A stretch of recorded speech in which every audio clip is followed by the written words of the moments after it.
So, hi po sa inyo. Good evening. Ayan, magandang gabi po. Ayan, FC Cars Minivan Manila po. Overtime po kami ngayon.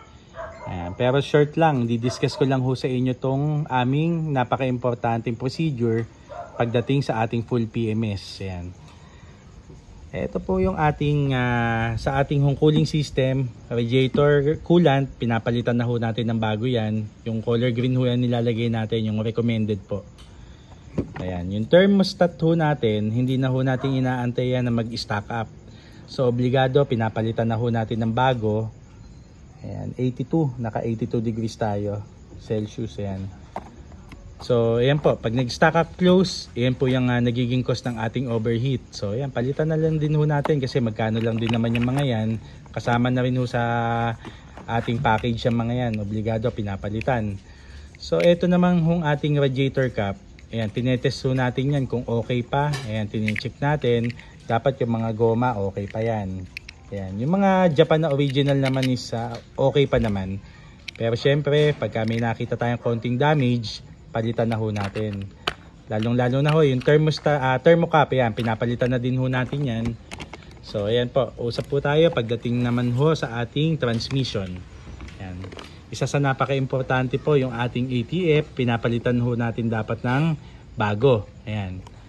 Dextron 3 ho ang ginagamit natin. So same lang naman din sa DA17 na automatic at saka sa ating K6A or yung DA64 na automatic transmission. Ito po yung ating transmission filter, pinapalitan na ho natin ng bago. So hindi na ho namin nililinis, laging bago ho yan. So ito naman ho yung ating engine oil. Ito yung mga pinaka-importante pagdating ho sa pag-aalaga ng ating makina. So fully synthetic na 5W40 po yung ginagamit namin or yung 5W30 pwede din po. Ayan, hindi na ho natin titipidin lalo na ho pag mga turbo yung ating mga unit. Napaka-importante po, naka fully synthetic tayo.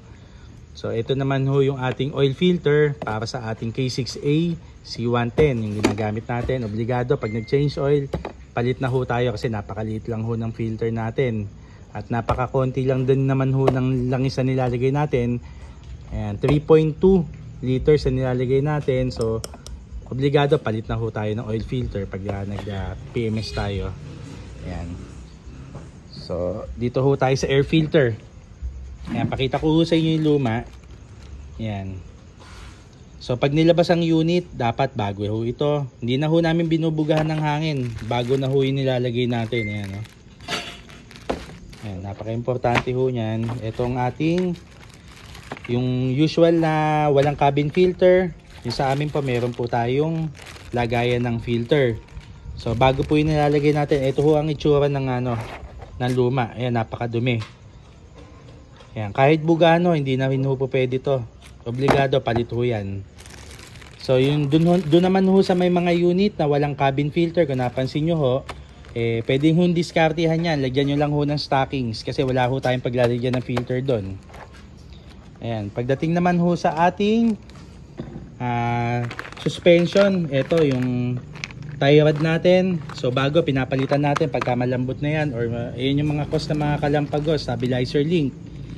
Ayan, common issue, madali daw masira, pero yan, meron tayong mga bago. Ayan, mga magagandang klase ho yan. So yung mga ball joint, hindi na ho natin pinapalitan kasi papamachine shop pa. Ayan.